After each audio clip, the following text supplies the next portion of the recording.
lot of threat actors now are about causing chaos. And we know that the Russians have been quite willing to cut off electricity in Ukraine through cyber attacks. I can see that scenario spreading beyond Russia, Ukraine. I honestly thought the world was about to end. I was too scared to go into the bathroom. I have an electric toothbrush. I didn't know if it was Wi-Fi or not. With deep fakery. Keep wanting to say the word potpourri when I say deep fakery. And am I saying potpourri or am I saying potpourri? I think you're saying that correct. There's two things. Am I talking about something that smells or am I talking about Catholicism? I had to come up with a new term for the people wearing their Apple Vision Pros and walking around waving their arms around like lunatics. Brickheads. Kanye, come on. I was going to say I expect better of you, but I really don't. The Beatles is probably one of the most overrated bands in history. Literally going out and poking people. Well, not literally. Why did I say literally? I hate that.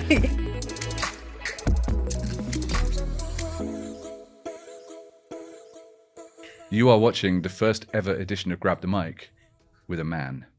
It's Rik and Eleanor. I was panicking then when we said you can do your own version. I was like, I don't know what's going to come out. I can't believe I just referred to myself as a man. You are the first man.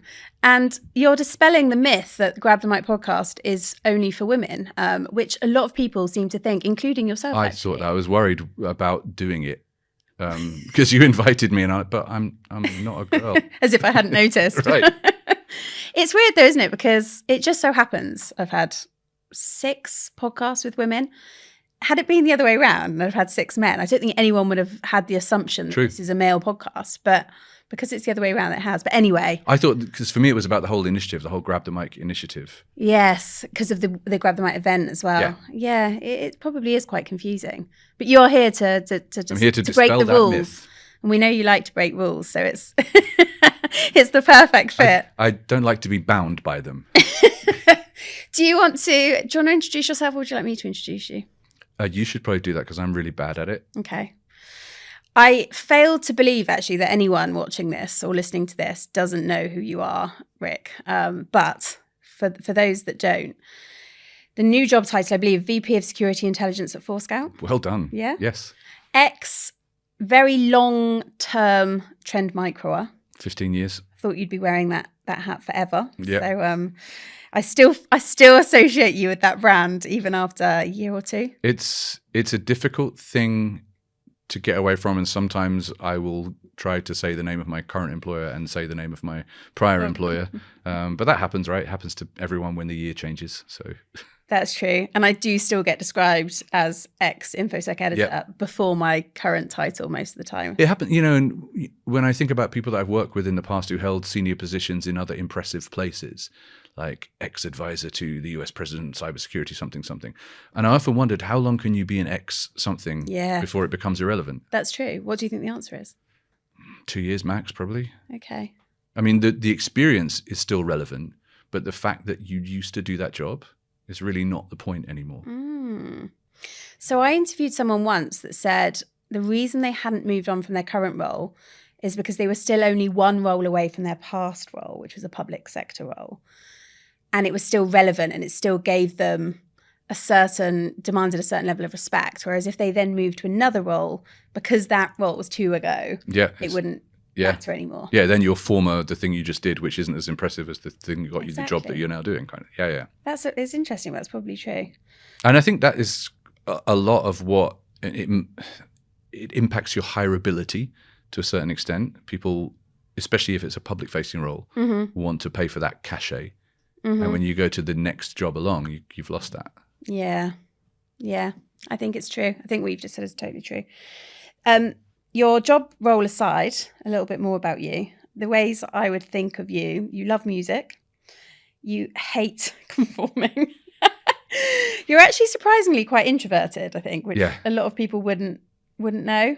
I always think of you as having very strong political opinions and being not at all afraid to express them. Yeah, not necessarily political. Strong opinions in general. Definitely, if my mother or my wife was watching this, they would be nodding their heads vigorously at this point.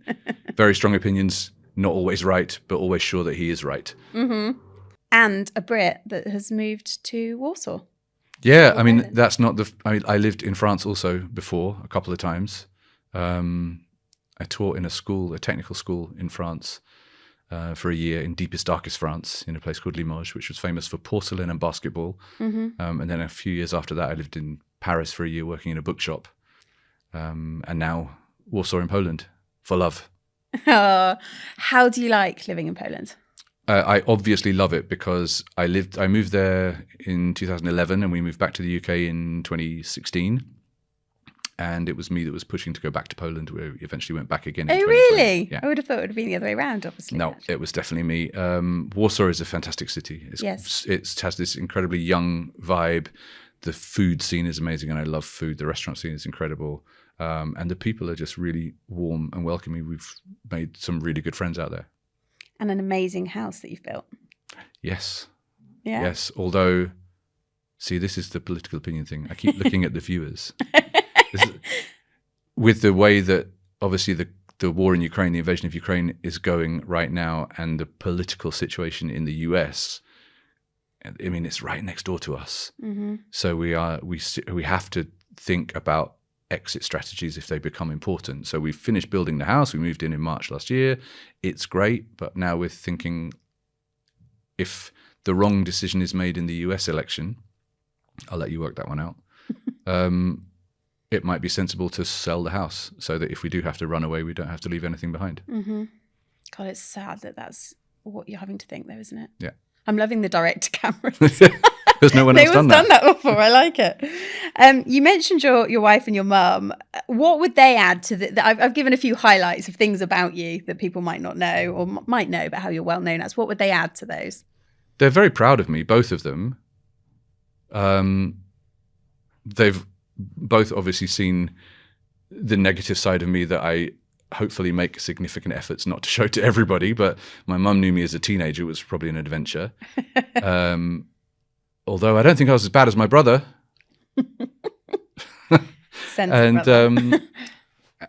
And like I said, they're both proud of me. My wife would definitely be able to pick up the negative things, and she would definitely tell you that I'm opinionated, stubborn, and never wrong, which is not a good thing. Never wrong in my own mind.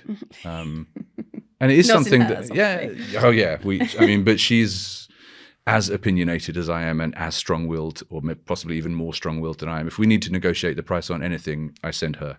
That's a fascinating dynamic. That must make for a very interesting relationship. Oh, yeah.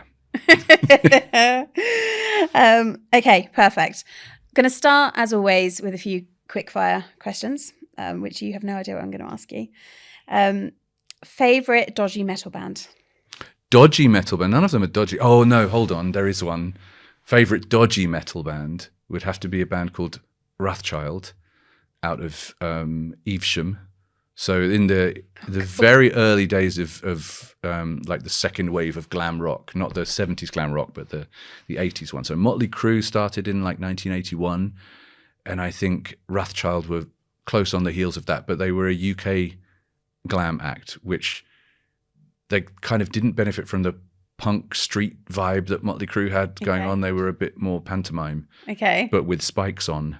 And the music was a bit more bubblegum, a bit more like Tiger Feet than Motley Crue. Their first album was called Stack Attack because they wore these giant stack heels and platform soles, and they were covered in these huge long spikes. They had an impressive reputation for chaos and anarchy and mayhem.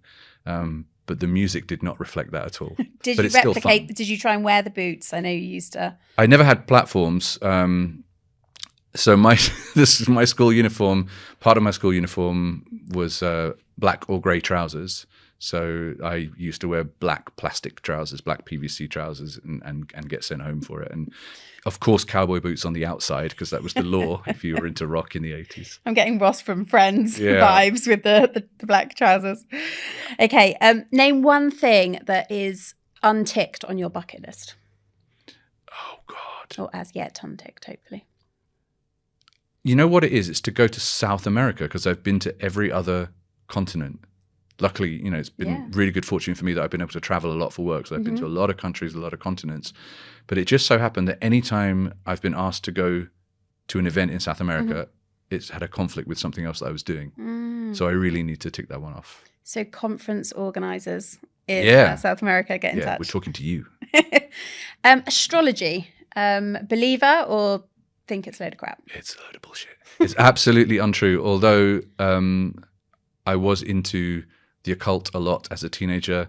I did all my own astrology star charts of my, Did you? rising sign, as well as my star sign, and Chinese astrology and tasseography, which is reading tea leaves. I had my own tarot deck, my own rune stones. I learned about palm reading, and all the while never believed any of it. I just found it all fascinating. It was like a fascinating link to the past. It's why I love mythology and folk tales for the same reason. Okay. So you've dabbled but don't believe. Yeah. And Interesting. I went to a C of E school because that was the only school available in the village that I lived in. You didn't really have a choice. So every morning, I think it was only once a week, but possibly every morning, the vicar was a big smiling face in assembly with his guitar singing Kumbaya or whatever. But about the age of 11, I realized that was not for me and really never looked back. So all of that stuff that requires belief in external forces is not something that appeals to me. Yeah. Okay. What one song would you insist on being played at your funeral? Although it would be quite hard to enforce at that point. But what one song would you like to be played at your funeral? I do have those morbid thoughts sometimes when I'm listening to music, particularly walking the dog and listening to music, and a song comes on and you go, oh, this would be a great one. Yeah. But then I reconsider my motivations. What do I want people to feel like at my funeral? Short, surely. No, that's the thing. So the songs that you think of for your funeral tend to be like one that really appealed to me in that sense was Days by the Kinks. Okay. Oh, nice. Which is a really, really great song, but people would be in floods of tears because it's like saying thank you to everyone. Makes me emotional just thinking about it. But that's not how I want people to leave me. You know what I mean? So probably it would be That's Life by David Lee Roth. The Sinatra song, but the David Lee Roth version of it. The fact that you had that answer just ready to go then when you had no idea I was going to ask it is really impressive. Well, the Days thing definitely had occurred to me while I was walking. Like that would be a really good funeral song. Kirsty MacColl version could be equally good, but I really like the original Kinks version. But I was thinking while those words were coming out, and I was thinking, what would it be if it's going to be happy then? And it would be that something like That's Life, the whole big band Sinatra vibe and a very positive message. Yeah, I like that answer. Last question in this section. If a Hollywood movie, a biography movie was made about you, who would you like to play the lead role or play you? Jack Black. Why Jack Black? Because he feels similar to me. Yeah? Yeah, as a certainly as an external character, maybe even as the me that I know, maybe he's even a bit like that. But certainly as an external character, he feels similar. Okay. For me anyway. But we never get to see ourselves. We never get to hear ourselves. We never get to see ourselves. The voice that I hear when I'm talking is not the voice that you hear when I'm talking. And the person that I know that I am is not the person you think I am. And the person that I think I am is probably not who I really am either. My God, that's so deep. Or is it just a load of bollocks? Like astrology. Okay. So normally these podcasts are the story of the person I'm interviewing, like their career path, their entrance into the industry. But you and I have sat down for two quite in-depth profile interviews, once last year in 2023, once in 2009, I think. 2000. Yeah, I think it was. Yeah. And there are very sort of thorough stories already out there online, and on our website, Assured Intelligence, the most recent one is there. So I don't want to retell those stories. I think lots of people, by the way, have referred to that interview as Rolling Stone-esque. With the photography that you shared. Oh, yeah, those old pictures. Yeah. And just the way your story was told. And I really liked that. Yeah, and you know what? I don't know how able I would have been to do that on camera anyway. Yeah. That was just because we were sitting in a pub. Caught you off guard. Having a beer. And I didn't almost. I totally forgot that it was an interview and we were just chatting, apart from the message that I left on your on my dictaphone. Yeah, thanks for that. Anyway, so I'm not going to do that. I thought instead, I was trying to think, what can I talk to you about that's going to maximize Rik Ferguson? And I think you are well known for being, as we've just discussed, outspoken, have strong opinions. So I wanted to do sort of cyber stories in a different way, talk about some particularly controversial things that have come up in the industry of late, some big headlines, some big news stories, and then get your candid take on each of those. Okay. Rik Takes, I'm going to call them. All right. Yeah, Rik I'm down with that. So I'm going to start with probably the most obvious and most recent story. For once, an incredibly positive story in the industry, the Lockbit NCA takedown this week. Yeah. Unsurprisingly, I've had an amazing amount of PR people reach out with comment from various different clients on this. Yeah. But more surprisingly is there's been quite a Debbie Downer vibe to some of that commentary. Really? Yes. So Because they didn't arrest the kingpins and they're only going to come back again. The latter more. So this is while this is a great, I'm just paraphrasing here, while this has been a great achievement by law enforcement, they're going to regroup, they're going to come back under a different brand or a different name. And maybe it's unfair to say Debbie Downer, maybe it's realistic, I don't know. But I'm interested in your take on that big story this week and that PR angle as well as a sort of subset. So I think that first part is realistic because, bounties have been offered for the identification of Lockbit Sup. So it's clear that, they don't have all the information that they need, certainly, to make the really significant arrest that we would all like to see. And every other major ransomware group has regrouped and come back under a slightly different name, although they seem to have some kind of obsession with dark and black and making themselves look cool. But that happens all the time. That's kind of standard, right? So that will happen because there's too much money at stake from their perspective. They're taking up to 20% commission off of very large ransom payments, the way that industry is developed over time. However, what it has done as a law enforcement operation is significantly tarnish the reputation of that group in general, because obviously, they didn't patch the PHP, right? They were not following InfoSec best practices and got nobbled by a 2023 vulnerability in PHP. Like the irony is delicious, actually. It really is, but and also it's clear that they weren't adequately protecting their customers' data. If you want to put it in those terms, right? They're affiliate data, and anyone who has been an affiliate in the last few years of Lockbit will now be very worried. And more of that detail. We have to remember not all the detail is out yet. There are more announcements planned, right?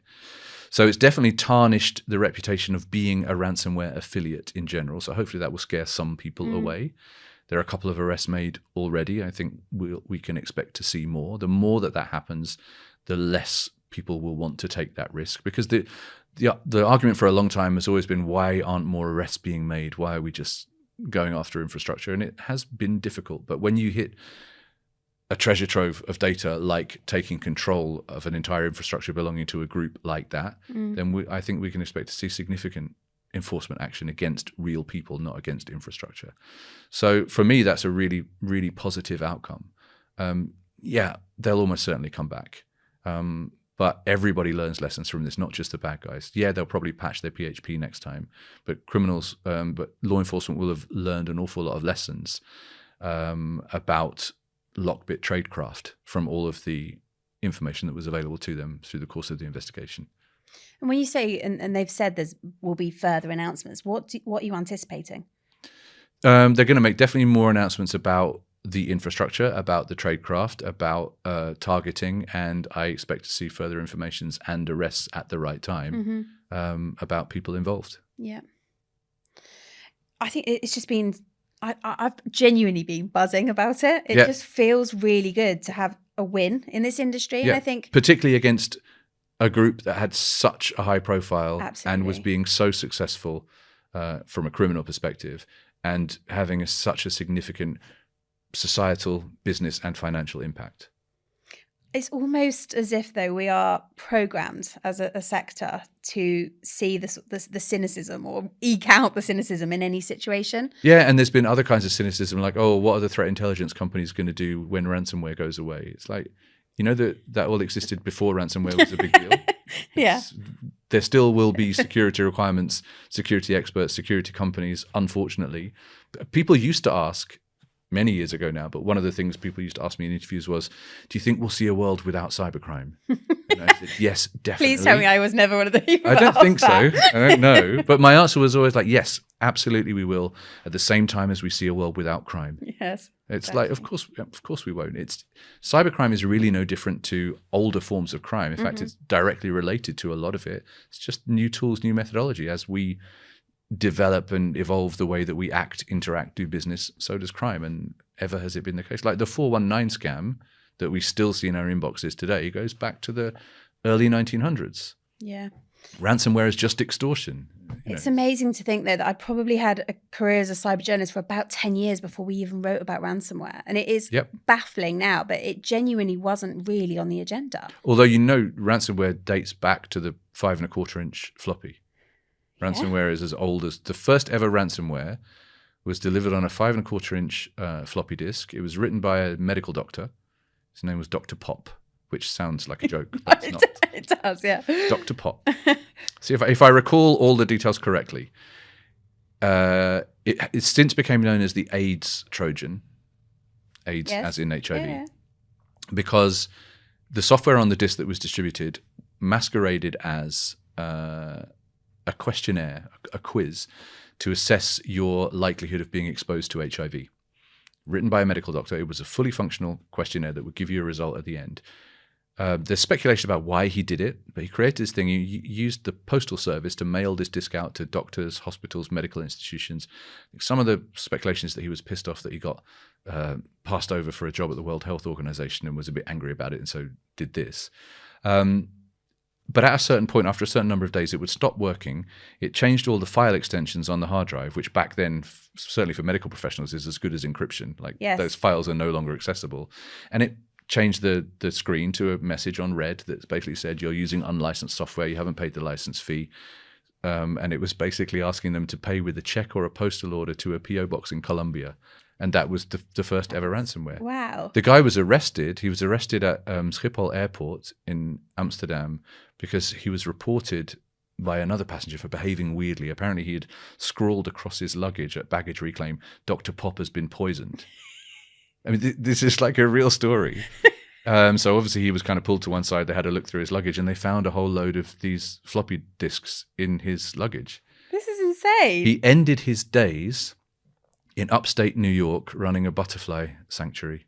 So you could actually go and visit the Dr. Joseph L. Pop Butterfly Sanctuary in upstate New York, who is the godfather of ransomware as we know it today. And then it went through all kinds of iterations. We saw a lot of it on mobile devices in the early days, pre the PC-related stuff. Yes. It was payment through SMS and those kinds of things. And then it evolved into like WinLocker stuff. Yes. It wasn't doing encryption, it was just locking up your system. There was the one that was masquerading as law enforcement that's saying it had found child sexual abuse material on your PC, put a whole load of really nasty images on your screen and said you need to pay a fine. Yeah. Of course, people are going to do anything to get those images off their screen. Yeah. And then CryptoLocker, I think, was the first real sort of crypto ransomware, and it's developed since then. But it was really a consumer-facing threat for the longest time. And it was only, 2015, 16, when the realization dawned, I guess, in criminal circles that actually better than asking $50 a pop from individual consumers to get their MP3s back, if we can start targeting enterprises, we can have fewer successful attacks and make significantly more money. Yeah. And obviously that's the way it still is today. And since we've sort of gone into that evolution of ransomware, I suppose the logical question is to say, what comes next in that evolution? How will ransomware evolve in the future? I think there's a movement away from crypto ransomware right now. It's a gradual one, but it's a logical one because, as any defender will tell you, key management is a pain in the arse and a nightmare. Like key distribution, key management, key aging, learning, key security for encryption, decryption is a huge overhead. And I think ransomware threat actors are very rapidly now coming to the realization that they don't have to do it. So it used to be that ransomware attacks were based around the denial of access model, right? You would no longer have access to your data and you pay the ransom to get access back. but the model is changing to a denial of confidentiality now. We're going to steal your data. It used to be a secondary lever. We're going to encrypt your stuff and steal it. And if you don't pay the ransom, we'll leak your stuff. But what's become apparent, I think, to the threat actors is that the threat of leaked data is actually more effective than denial of access to data. And anyway, what businesses have learned is that when it comes to recovering from an encryption attack, backups are your friend. So if you can keep a decent backup regime going, your recovery processes stand much more chance of being successful. Whereas when it comes to stolen data, you've got nothing to restore from because you still have it all. So I think we're seeing a move away from encryption because it gets rid of all the key management overhead and it makes backup no longer a get out of jail free card. So that's going to become the primary lever now, which means the primary defense has to change. The primary defense currently being backup, or certainly the primary recovery mechanism being backup. And we need to see a much wider adoption of encryption in enterprise scenarios. It's an ironic outcome that the defense from ransomware becomes encryption.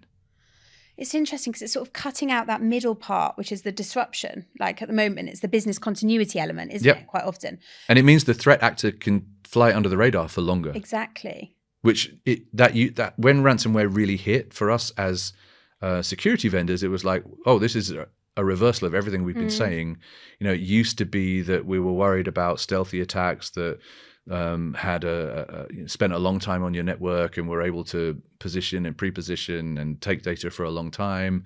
The age of the noisy outbreak like Melissa and I Love You and Slammer and Blaster and all that stuff, that age has passed. Now everything is stealthy and silent. And then ransomware went boom. And we go, oh, okay, so it's not so silent anymore. And we're going back now to silent. And I wonder what it would be called, because we are wonderful in this industry of renaming things, right? And just rebranding attack methodologies and defense, actually. I saw some stats recently, and I can't remember who they were from. And they were saying, well, actually, the reason why the number of ransomware attacks looks low is because, so one vendor it was, and I can't remember who it was saying the number of ransomware attacks has gone down. Everybody else in the industry was saying they'd gone up. Because they weren't counting the data theft, the hack and leak attacks as ransomware. Because there was no encryption. But to me, it's not about the presence of encryption. It's about the presence of extortion, because it's called ransomware, not encryptionware. Exactly. A ransom is still being demanded. So for me, it's still ransomware, but it doesn't actually require that software element, which you can point at and say that bit is the ransomware. Because it's a much more manual, interactive, long-term data exfiltration. Much more akin to the activities of an APT, actually.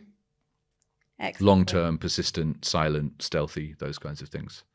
But, Lockbit is a great example, because Lockbit is the group that developed Steelbit, which was their data exfiltration tool, part of that toolkit.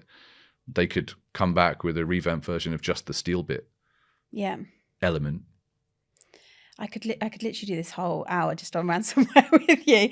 I'm going to move on, but I think we are going to come back to ransomware in a bit. Move on to something a bit more lighthearted, which is the recent DDoS, the toothbrush getting DDoS, the electric. That was so scary. What on earth is all that about? I honestly thought the world was about to end. I was too scared to go into the bathroom. Too scared to brush your teeth. I have an electric toothbrush. I didn't know if it was Wi-Fi or not. I mean... It gave us all a lot of laughs, though, right? Like, I really enjoyed watching that play out on social media. I couldn't believe it, and it's going to be hard not to mention Fortinet. Well, it's impossible not to, I think, actually. So the story, as I understand it, to avoid legal action, the story, as I understand it, is a Fortinet employee in Switzerland gave an interview, and certainly the Fortinet employee has a German name, name and surname. So you would assume in Switzerland, German name and surname, German speaker. Gave an interview to a German language publication and used an example of a 3 million strong botnet of, you're already laughing, it's just fun. 3 million strong botnet of Wi-Fi connected toothbrushes, which had been used in a DDoS attack against a Swiss organization and brought down the website and caused a certain amount of downtime. And that was published in the newspaper. And it did say something in the article about this example, comma, which actually happened, blah, blah, blah, blah, blah. And there's a bunch of people, including me, that looked at it and went, well, that looks incredibly unlikely. I think it was Dan Card who was like, but are there even any Wi-Fi toothbrushes? Aren't they all Bluetooth? And he actually went out to try and buy one and spent a long time tracking one down. Apparently they do exist. But even if they exist, like, which vendor has sold 3 million Wi-Fi connected toothbrushes and why? Like, who wants a Wi-Fi? If anything, what's the benefit? Bluetooth, right? If anything, Bluetooth to your phone, Yeah. and then it pretends to be able to tell you which bits of your mouth you haven't cleaned, which Yeah. is also bullshit. There's a whole lot of bullshit in this story. It doesn't know where you've cleaned and where you haven't cleaned. Anyway, so that story was published. It was picked up eventually by English language publications. It became mainstream news in mainstream newspapers around the world because it's a really unusual story for a reason. My take on it was, okay, maybe this was a journalistic error or a translation error. It certainly happened to me in the past when I've given an interview. I think I've said something. The journalist thinks I've said something else. It's published. I read it and go, that's not what I meant. Yes. You contact them, happens. you ask for Yeah. a correction, and maybe there was something with translation, and then it was pointed out to me that actually they're both German speakers, so translation isn't going to be the issue. Oh, okay. And then Fortinet said, that's exactly what it was. And everyone went, oh, okay. And then the newspaper said, no, it wasn't. Actually, you told us what we wrote down, and in fact, you told us more than we wrote down. And my immediate thought was, well, there's going to be a recording of that interview somewhere. That's where the story ends for now. It's massively harmful to the profession because I thought we'd learned the lesson in cybersecurity a long time ago that FUD is not the right way to do things. And when it's particularly detectable FUD, Yes. then it at the very least is going to cause your organization serious brand damage. It's going to create concern or panic or upset in the vast majority of the population that doesn't have the facts necessary to do the critical thinking. And it sets back the cause of honesty in cybersecurity by quite a long way. We don't need, when we've got Lockbit, we don't need stories about 3 million fictitious toothbrushes. But it did give me the opportunity to create a really good image of zombie toothbrushes coming out of the toilet. I think that's why I'm laughing so much as well, because there was some excellent, And a tube of FortiGate toothpaste. some excellent meme culture Yeah. that came from it. And actually some vendors doing really cool blogs. Malware Bytes. Malware Bytes is Brilliant. exactly Well what I done, was Malware referring Bytes. to. They their piece I thought was excellent. Made Yeah. me genuinely laugh out loud. So 2 words. it's 2-word blog post. Yeah. It was excellent. But honestly, Malware Bytes are the masters of social in cybersecurity world right now. Yeah. Whoever's running that stuff is doing a great job. Absolutely. So, and for anyone that didn't see that, just to explain, and correct me if I was wrong, but they basically created a social media post saying, It's a blog post. click here to read our blog about how toothbrushes are getting DDoSed, basically. The headline was something like, how do you know if your That was it. toothbrush is a part of a botnet? And then when you click on it, It says it's not. it's not. The entire post is Yeah. it's not. Absolute gold. But I agree that actually there is a serious undertone to the story, which is it is damaging, and FUD is always damaging to. And to be honest, if you're going to do it and you get caught out, come clean. Yeah. At least come clean. I'm really interested to see how that evolves. And I find it particularly interesting, obviously, because of the journalist angle in it. With my experience with PR agencies and advisors, they will be telling FortiGate not to say anything now. Yeah. Which is, I would say, ill-advised. Whatever choice but- they make, I don't know. But that, I think, looking back on my experience in that area, the advice they'll be getting will be, okay, just let it go away because people have stopped talking about it. Yeah. Not us. They'll never hire me. It's fine. Okay, back to ransomware quickly. House of Lords, House of Commons in January produced a report, security risk report, and specifically described ransomware as a catastrophic risk to the UK. Is that hyperbole? Is that Can we call it real? hyperbole? Because I love calling it hyperbole. Well, after how you said paprika earlier, It's paprika. it's Who's paprika. Who's with me on this? We'll put up a vote. However you want to say it, hyperbole. What's your thoughts on that? It's not hyperbole at all, to be honest. It sounds like it when you read it or hear it. You're like, what? Catastrophic? Yeah. But when I think about, the kinds of of research that we do at Forescout into operational technology and critical national infrastructure, it's really clear that there are significant security failings in those kinds of technologies. There's massive reuse of open source components, of protocol stacks. There's massive reuse of firmware across multiple different vendors, which they make minor changes to. Most of it is not secure by design. There's a whole load of hard-coded passwords. There's a whole load of blank passwords. There's no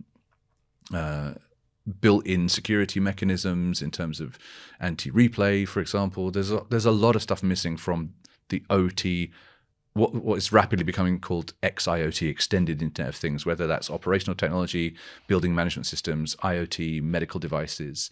It is rife with poor engineering, poor code, and poor implementation. When you look at what's been happening with attacks on those kinds of technologies over the last, certainly been massively accelerated by the war in Ukraine, and then got another speed bump from the conflict in Israel. Hacktivist activity in those areas has been taking advantage of those security failings in those kinds of devices, whether it's edge routers that are popular in OT environments, or whether it's PLCs. Those vulnerabilities are being actively targeted now for hacktivist-related activities that have real kinetic outcomes. It just shows the vulnerability of that infrastructure. Ransomware spreads in a couple of predominant ways, right? Either exploitation of vulnerabilities. We certainly saw Klopp doing that with Go Anywhere and Move It vulnerabilities at the end of last year, which was actually quite a change. And doing it in mass compromise was quite a change. So that's a big thing that's happened. Or it's very human-driven, taking advantage of open ports, open services, RDP, or brute forcing, those kinds of things. All skills that can be very easily, quickly turned to OT-type environments. And we see that again with this hacktivist-related stuff. If you can use ransomware-type tactics to lock up critical national infrastructure, that's a big deal. We are heading certainly into much more uncertain times than we're already used to, which sounds incredible to say. It does, and scary. But when you think about the motivations of nations like Russia and China right now, there's the whole thing with Volt Typhoon and pre-positioning in US infrastructure recently, and the FBI and US law enforcement are very proud to say that they kicked them out of a whole bunch of routers where they pre-positioned. When you think about Russian belligerence and the hacktivist activities supporting them, and then the same thing around Israel as well. We used to question the motive. Why would somebody do that? Yeah. Because the motive used to always be financial. It's like, well, how's someone going to make money from those kinds of activities? And honestly, it's difficult to say how someone would make money, but that's no longer the primary motivation for a lot of threat actors. A lot of threat actors now are about causing chaos. And we know already now, nearly almost 10 years ago, that the Russians have been quite willing to cut off electricity in Ukraine through cyber attacks. This is not FUD. This is just me speaking my opinion. I can see that scenario spreading beyond Russia, Ukraine. I honestly think that's what we will see, and we need to act now to secure that infrastructure, because a lot of it is legacy, not designed for connectivity, difficult to secure. Some of it is no longer supported. There won't be any updates for it. So we need to make sure that we're applying the right security in the right place before the shit hits the fan, not afterwards. So that leads into another one actually that I wanted to ask you about, which is Russia-Ukraine war. When that first happened 2 years ago now. Almost to the day. Yeah. I remember writing headlines, and I remember putting out a magazine with a front cover on it, and the industry was making so much comment about cyber warfare and what would it mean? Would there be a cyber war? How much of that do you think has actually played out? Have we had cyber war? No, and I don't think we'll ever have cyber war, but cyber has been a component of this conflict where it never has really been before, certainly not to that extent. So we definitely saw like the attacks on the KSAT ground stations, which spilled over and had effects outside of Ukraine. We've definitely seen deployment of wiper malware. We've seen obviously DDoSes against telecoms, those kinds of activities. And I've spoken at events with Ukrainian officials who've said, of course, that stuff hasn't stopped. Not all of it gets reported, but it's certainly non-stop. So cyber has been a component and is an ongoing component of that, and ever more will be a component of attack and defense. But the other side of that is there comes a point when you don't need cyber. If you're blowing things up, what's the point in cyber? If you're dropping bombs and firing missiles, you don't have to use cyber to take out the TV tower. You use explosives to take out the TV tower, and that's what we've seen, right? Yeah. Absolutely. But you did say at the start, you did say more than ever before, it has been a large component. Yeah. Yeah. I think that's to the best of my knowledge, that's absolutely a true statement. I can't think of another recent conflict where it has, especially when you think, if you date the war in Ukraine back to its proper point, which is 2014, not just the last 2 years, then of course cyber has been a huge component, because that's when we saw all of the GRU activity, the FSB activity in Ukraine using cyber and getting themselves into that critical national infrastructure. And would you date it back to then? Yeah, of course. Yeah. Of course. The polite men or the little green men in Crimea, and then what happened in Luhansk and Donetsk, that's all been part of the same conflict. Absolutely. Yeah. The full-scale invasion was the next phase, but it was still an ongoing conflict. Liable CISOs. So we've seen the case of Uber, we've seen the case of SolarWinds, where CISO accountability has been put on the map legally more than ever before.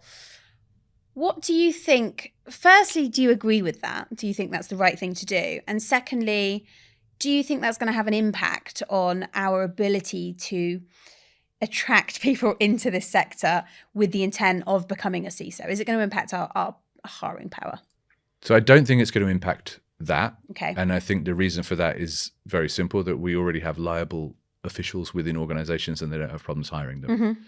As long as the respect or importance or whatever attached to that position is commensurate with the increase in risk to the individual involved in that position, right? Yeah, excellent. CISO is the weird C-level.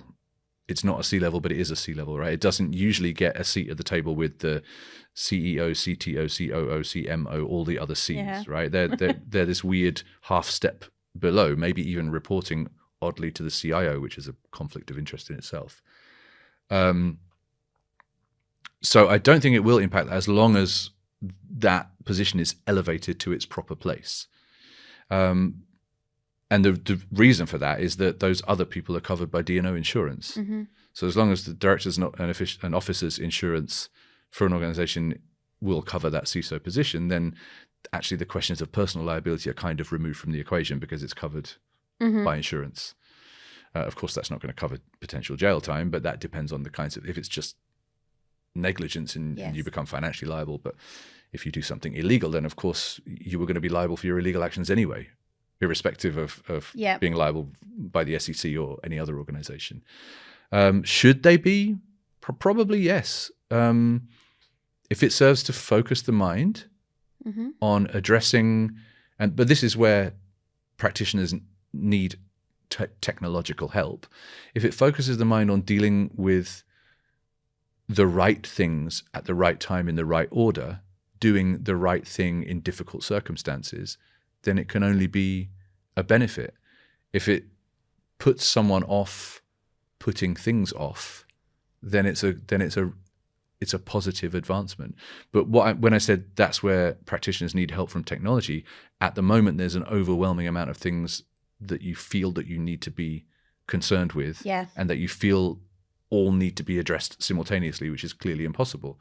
In the same way that we've been speaking about SOC analysts for a few years now saying they're overwhelmed with everything. Well, security is overwhelmed with everything.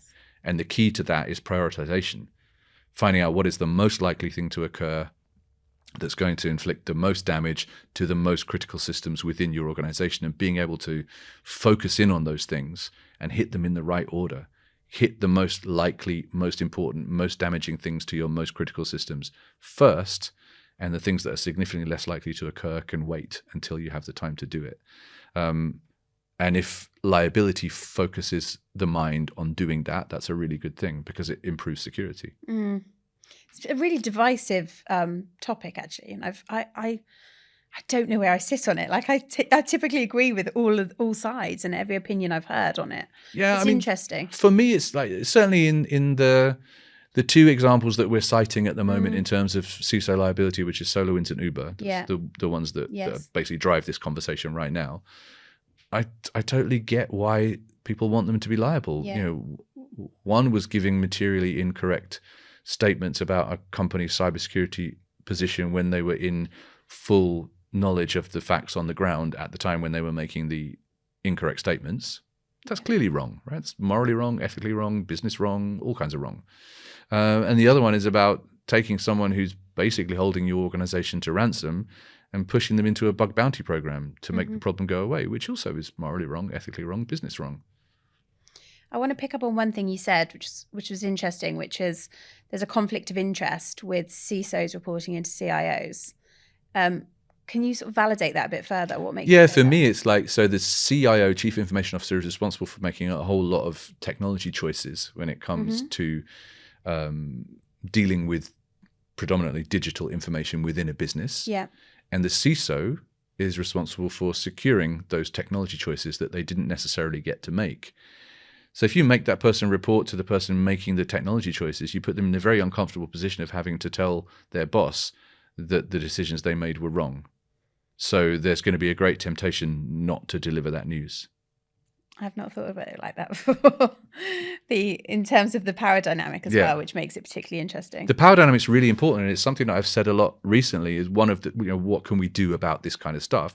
One of the things for me is a really important culture change within business, and it's actually within society. It's the way we work as humans, but within business is that it's about making sure that everybody within your organization is fully aware that they have the power to say no to anything, no matter who's asking.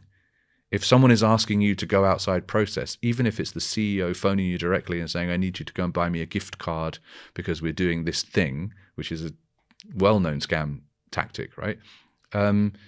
That's not the process. That's not how we do these kinds of things. We have procurement services with you go through procurement for that kind of thing. I can't do that for you. You need an organization where everybody, from the janitor to the CEO, knows that they can say no. The CEO can say no to the board if it's going to be doing something unethical, illegal, whatever. The janitor can say no to the office manager if they're doing something which jeopardizes the security of the organization or something which is outside process. You need a culture where everyone is comfortable knowing that they have the power to say no. Yeah. Really interesting. That's given me an idea for an article as well. Very good. Thank you. Okay, I'm going to try and squeeze in two more. The next one is vague, very vague. So am I, so that's good. Fits me. You're absolutely not. About artificial intelligence, and I'm not going to cite any specific thing here, but I am going to do this from a selfish angle, which is increasingly I have more friends or family say to me over a Sunday roast or whenever, you work in tech, you write about tech, this artificial intelligence thing that keeps coming up, should we be seriously worried about it? And I don't know how to answer that. So I'm going to put that question to you. That's a really broad one, isn't it? Should we be worried about AI? In a very basic sense, like without sort of going into the sort of heavy tech of it, should average Joe be worrying about it? And to what extent? I honestly think that the greatest challenge facing humanity over the next decade is the ability to tell reality from fantasy and fact from fiction. Okay. Because it feeds into everything else. Like other people will say, no, it's not that. It's climate change or it's food insecurity But the ability to tell fact from fiction and fantasy reality plays into all of those things, because people have different agendas around everything, and they will use information and disinformation to achieve those agendas. Yeah. And our critical thinking skills and our ability to tell those things apart, reality and fantasy, are key to the progress that we're going to make in those areas. Disinformation has been around since forever. I think Stalin established the State Office for Disinformation back in the 1920s. Definitely, we see a lot of disinformation being deployed in the current conflicts that we're seeing, more so in Russia, Ukraine than in Israel, but in both. It's a feature of both. It's a feature of politics. It's a feature of political campaigning. It's a feature of conspiracy theories. It's a part of our everyday experience now. AI is going to massively turbocharge that. Yeah. So there's a thing called the rich data pyramid, which I encourage you to go and look at the graphic of, which breaks down disinformation activities into this pyramid structure and the different stages. So the foundation of the pyramid is reconnaissance. You do your reconnaissance work on your target so you can better craft your disinformation to achieve the aims you want. The next layer is content, is your infrastructure, how you're going to distribute that information. There's content creation, building the actual images, text, whatever it is, video. Then there's the distribution of that. And then you've got they call one side is called troll patrol, which is making sure that there's amplification and troll patrol. So on one side, amplification, you have more people retweeting or reposting or resharing the disinfo, the better. And then you have troll patrol, which is a very human-driven activity of literally going out and poking people. Well, not literally. Why did I say literally? I hate that. Going out and poking people with sticks online to make them react to your disinformation, posting contentious stuff, being objectionable, making people engage, and making people angry and emotional. And then there's actuation of that disinformation, achieving the result that you wanted. Every single stage of that pyramid will be absolutely turbocharged by the application of AI. In one way or another.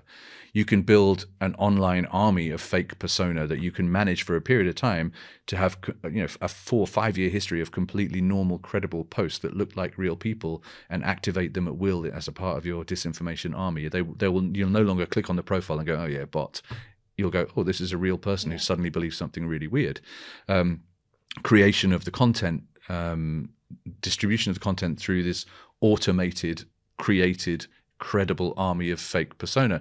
Troll patrol itself will be automated and driven by ML. It's no longer relying on Prigozhin's Internet Research Center, I think it was called, in St. Petersburg, which was all very human driven. The future of this is all automated, rapid, but most importantly for me, that foundation of the pyramid, the reconnaissance, will massively benefit from the application of AI.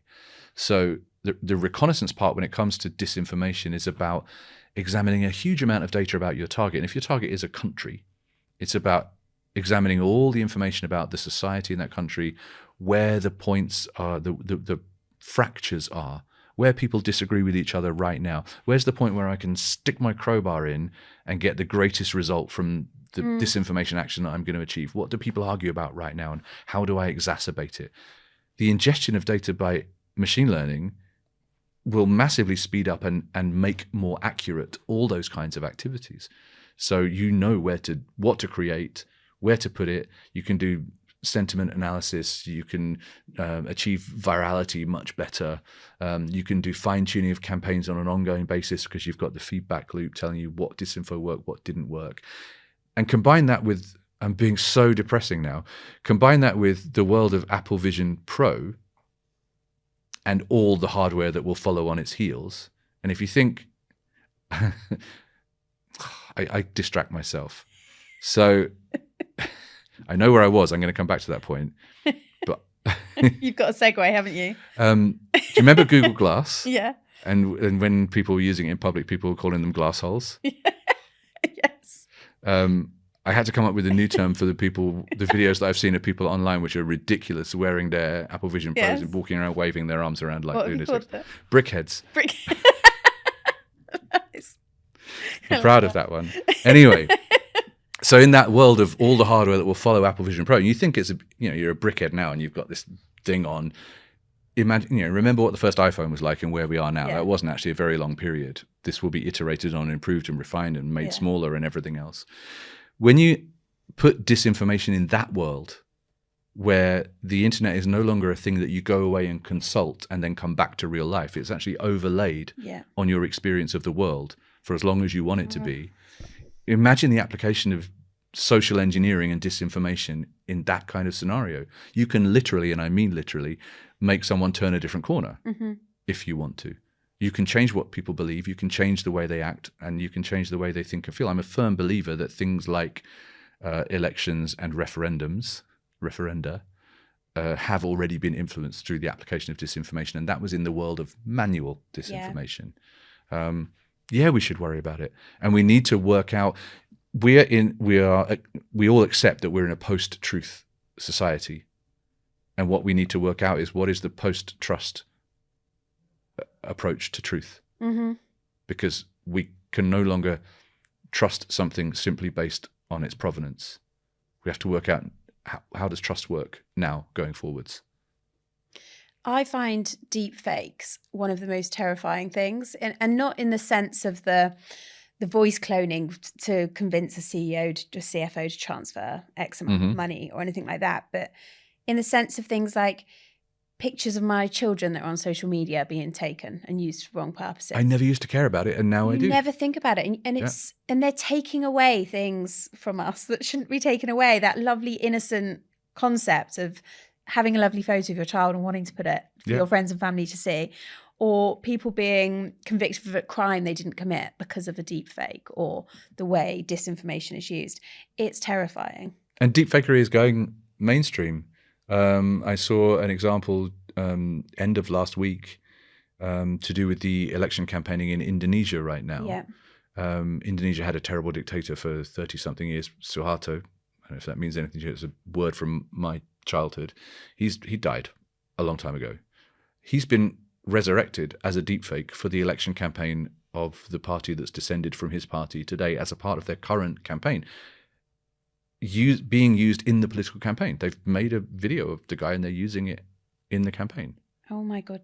So it's going mainstream, and we will in the future, and the not too distant future, live in the world where your favorite movie star is working on 5 movies at the same time, because actually they don't have to show up. All they're doing is licensing out their face and their voice, because they don't actually need to be in the film. They just, you have permission to use my Tom Cruise face and Tom Cruise voice.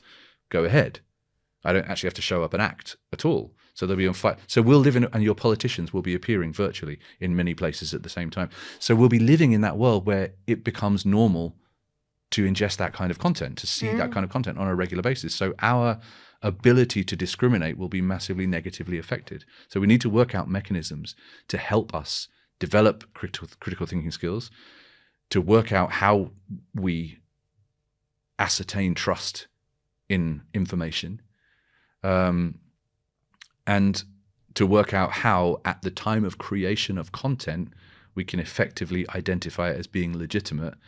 And if that identification is not there, effectively be able to dismiss it. The other side of the coin, actually, with deepfakery, keep wanting to say the word popery when I say deepfakery. I don't even know why. I've heard anyone say deepfakery before. Or popery. Or definitely popery. And am I saying potpourri or am I saying popery? I think you're saying that correct. But there's two different things. Jarring. There's two things. Am I talking about something that smells, or am I talking about Catholicism? I don't know. Excellent. Anyway, where was I? I don't know where I was. The other side of deep fakery is what they call the liar's dividend. So we can make the untrue appear true, but it also makes it much easier to dismiss something true as being fake. Something happens, video of it is published, and you go, oh, I don't want people to see that. Well, that didn't happen. That's a deep fake. Yeah. It's the Trump response, right? Fake news. Exactly. But it legitimizes that because psychology of it. We have to believe people when they say it's a deep fake, or do we? Yeah. That's why I'm absolutely confident that our greatest challenge as humanity is that ability to distinguish, because, like I said, it plays into everything else in life. And the politician that they brought back to life for the new campaign reminds me of, I don't know if you ever saw it, but Kanye West brought back Kim Kardashian's deceased father. Unsurprisingly, I do not know about this. Like an AI deepfake creation of her father for Valentine's Day. Oh, that's horrific. In 3D form, and he was talking, and it was... I mean, it doesn't surprise me that it's horrific, but it's horrific. And then all these people are saying, oh, how romantic. It's not. So I used... There was I think it was one of the ancestry type sites, one of the genealogy type sites that had this thing where you can upload a photo and they'll animate it using AI. Yeah. I thought, oh wow, I'll stick one of my dad on there. That'd be weird. Yeah. I haven't seen him for whatever 20. Oh, to age him to see what he. No, would no, look no. like. To bring that photo to life. Oh wow. I don't. People who've lost someone that they know really well will be familiar with the fact that it can be quite confusing and upsetting to realize that you don't really remember them. You remember an idea of them, Yeah. but you don't. It's difficult to picture their facial expressions And hearing the hear voice, the voice, all that kind of see stuff, the right? movements. Yeah, I get that totally. So I thought, I'll try that with a picture of my dad. That'll be kind of cool. So I uploaded a picture, and then it was the most horror film experience of seeing someone brought to life who definitely, even though you don't think you remember them, is definitely not that person. Yeah. Everything, all the mannerisms are different, all the movements are different, and it's really skin-crawlingly awful. Kanye, come on. Major fail. I was going to say I expect better of you, but I really don't. That's probably one of the least offensive things Yeah. he's done, to be honest. Major tech fail there. Although ABBA are using it to great effect. Apparently Kiss are going to be using it now that they've it's retired. amazing. The ABBA Voyage is meant to be incredible. Again, surprisingly. But But when Kiss just finished their farewell tour, and apparently that's the next stage for Kiss is the ABBA treatment. Yeah. And you would not expect that. Well, I would, because they're all about the money. In that sense, maybe. I'm going to go into our last section, Rik, because I think my segue into Kanye has cost us a little bit of time there. So I'm going to move on to our final 3 questions, which I ask every guest. So you may have had a heads up on these ones. The first one, which I'm sure, and I'm expecting a great answer for you on this one. No pressure. What unpopular opinion do you have? So most of our guests play this really safe and go for something that is actually a very popular opinion. But it's got to be an opinion that you have that isn't going to be popular with the majority. The Beatles is probably one of the most overrated bands in history.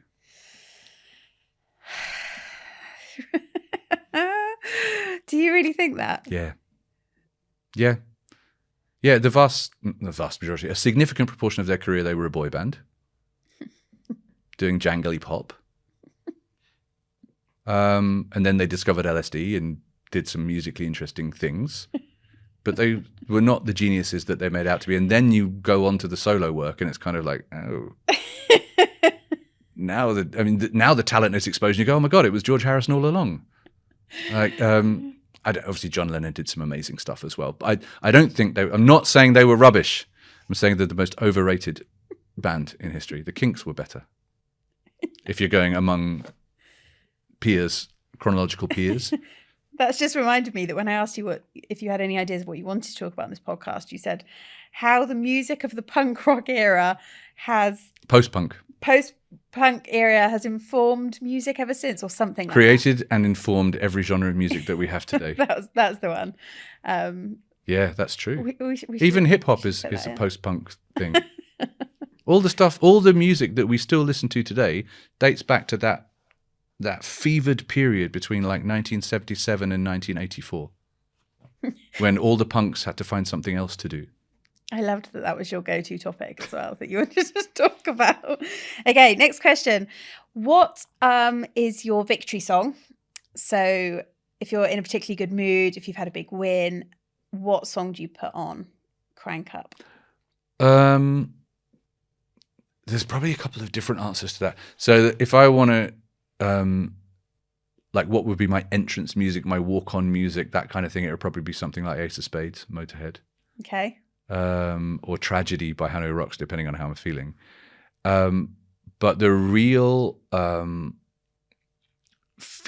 feel-good song, that if I just want to bask in my good fortune or my glory or my good mood or something for 4 minutes, it's David Lee Roth again, which is, I'm just making it up as we go along, but the thing that springs to mind is a song called called Damn Good by David Lee Roth.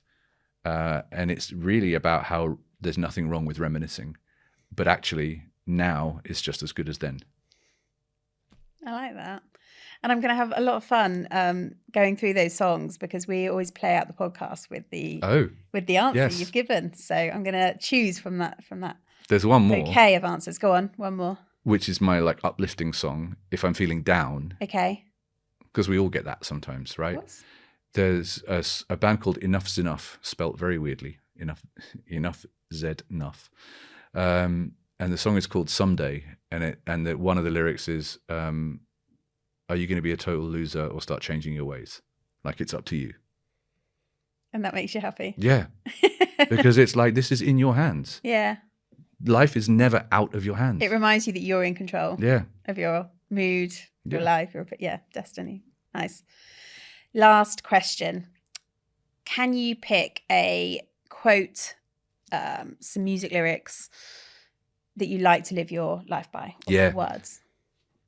If you want to live life on your own terms, you've got to be willing to crash and burn, which is from Primal Scream by Motley Crue. I love that. Say it again. If you want to live life on your own terms, you've got to be willing to crash and burn. I like that. Very nice. That's it. We've got to the end. Yay. I honestly didn't have any idea if I was going to be able to fill the time. No. And you may have noticed through about half or more of this interview, I was holding onto this cushion for dear life because I didn't know what was coming. So I caught myself doing it earlier on and let go of the cushion. I had at least 4 more topics, but we've done a good job of deep diving on them, so I'm happy. But thank you so much. When you messaged to say you're going to be in London this week, the stars just totally aligned for this recording, and I'm very grateful. So thank you for being our first man. My pleasure. On the podcast. Can we go and drink rum And now should we go and drink and have some tapas? Yes. Thank you. I'm Eleanor Dalloway, and you've been listening to a Grab the Mic production. Join us next time for more unmissable cyber stories. Someday